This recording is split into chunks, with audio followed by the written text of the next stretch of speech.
I've heard many times that the 3DS is an amazing handheld due to its awesome library of games. I got my new 2DS XL in 2018, so this fantastic library is one I've only scratched the surface of, since I haven't been playing 3DS games for very long. I'm trying to catch up though. If you're wondering why any specific game didn't make this list, I may have already played it. I'll put all the 3DS games I've played on the screen right now. If there's a must-play 3DS game not here or in this video, let me know, and if it sounds like a game I'd enjoy, I'll add it to a future list after I've played these. With that said, here are the top 10 3DS games in my backlog that I'm looking forward to playing soon.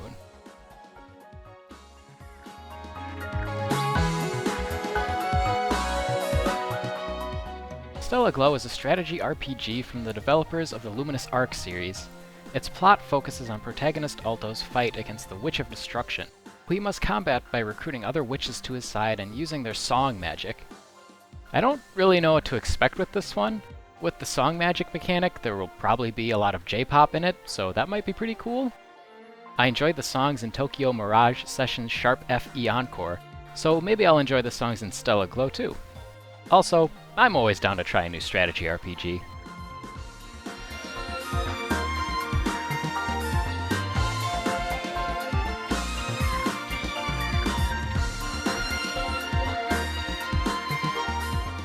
Bravely Second End Layer is the direct sequel to Bravely Default, not to be confused with Bravely Default 2, which is a standalone title not related to Bravely Default or Bravely Second's stories. This series is weird with game titles. Bravely Second actually has a lower Metacritic score than Bravely Default, 81 compared to 85. When I played the first game, I had some major complaints about the monotonous pacing of a certain section. I've also read that the new characters in Bravely Second aren't nearly as good as Bravely Default's cast, and can be grating. You'd think this would turn me away from the sequel. Even in light of all this, I'm still curious about Bravely Second because the job and battle mechanics of Bravely Default were so cool! Hopefully it maintains an enjoyable pace throughout the entire journey, because that would address my biggest issue with the first game.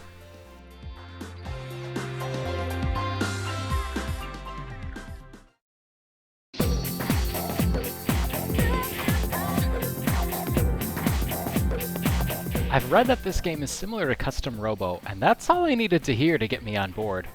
LBX is actually a series that spans several games and other media, but most of it only released in Japan. A few of the anime series were dubbed in English and aired on Nicktoons in the US, around the same time the 3DS game released in North America. I'm hoping that you don't really need any knowledge of the anime to follow the game's story, but I guess I'm not really playing this game for the story, so it won't really matter. If I can customize a little robot with tons of different parts and battle other robots in fun battles, I think I'll really enjoy this one.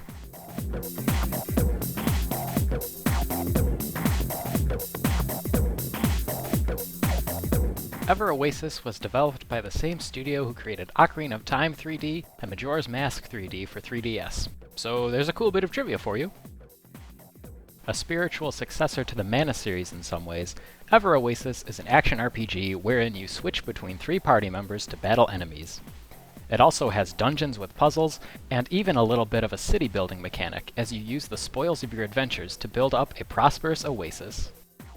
I've heard this is a grossly underappreciated gem on the 3DS, and I'm looking forward to trying it.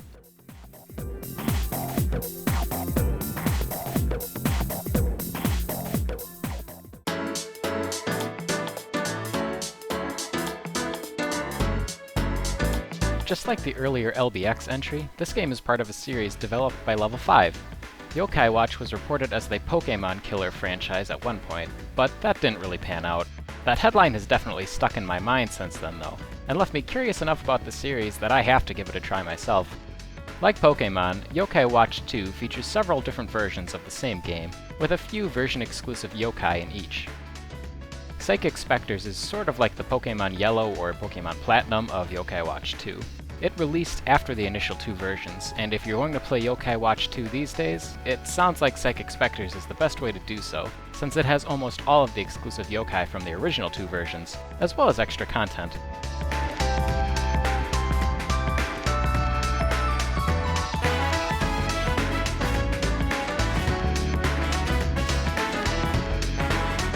Mixing both aerial and ground gameplay segments, Kid Icarus Uprising is a third-person shooter in which you control the angel Pit as he does battle against Medusa's armies at the behest of Palutena, the goddess of light. The aerial shooting segments are on rails, while the ground battles give you more control over Pit's movement. Uprising garnered pretty positive reviews from critics, with reviewers enjoying pretty much every aspect of the game. It's that praise that has piqued my curiosity with this one.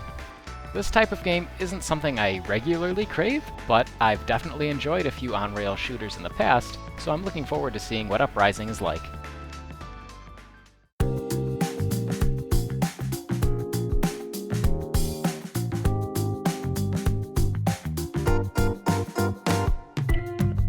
This game is a 3DS remake of the first game in the Mario & Luigi series, with updated graphics and the new Bowser's Minions content. I've played an entry in the Mario & Luigi series before, Mario & Luigi Partners in Time on the DS. I've always been really curious about the first game in the series though, because it's often considered a better game than Partners in Time. The battle system in Partners in Time could be very hectic, since you had to control both Mario and Luigi, and their baby counterparts, just go with it, at the same time while dodging attacks. It was definitely a fun system, so I'm looking forward to playing more of that, but with only 2 characters to worry about at a time.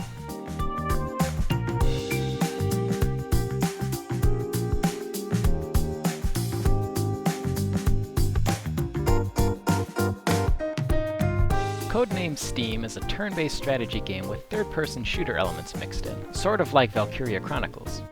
That alone got me interested in this one, but what sealed the deal is that I was able to get a brand new physical copy of it for only $3.59 US. For that price, I'm definitely willing to give it a try.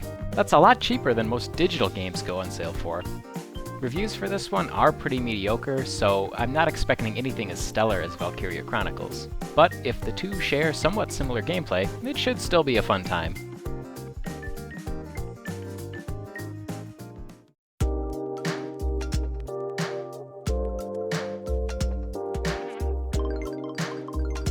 Put simply, Shin Megami Tensei Devil Survivor takes Shin Megami Tensei gameplay and reshapes it into a strategy RPG.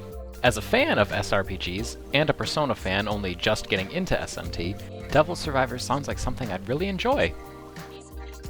Originally released for the DS in 2009, Overclocked is an enhanced remake for the 3DS that released only a few years later. I'm looking forward to seeing and battling more of the fantastic SMT demons, as well as experiencing this new SRPG version of the combat system. I've heard this 3DS version is considerably easier than the original DS release, though I don't remember exactly why that is. Regardless, it definitely seems like the 3DS remake is the one I should try, both for the difficulty changes and the additional features.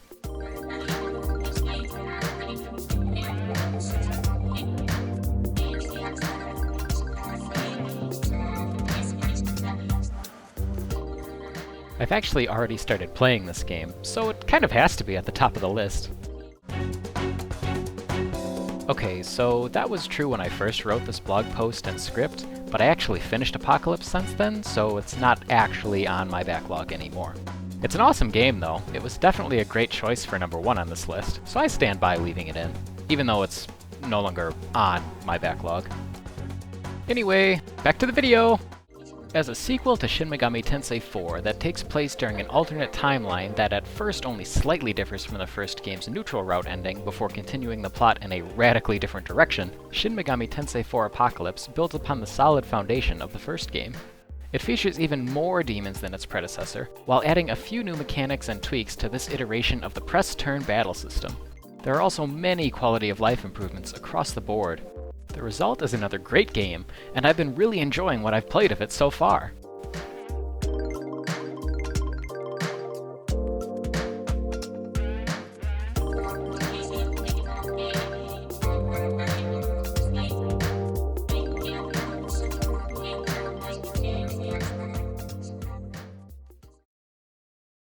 Hey, here we are at the end of the video. Thanks for watching.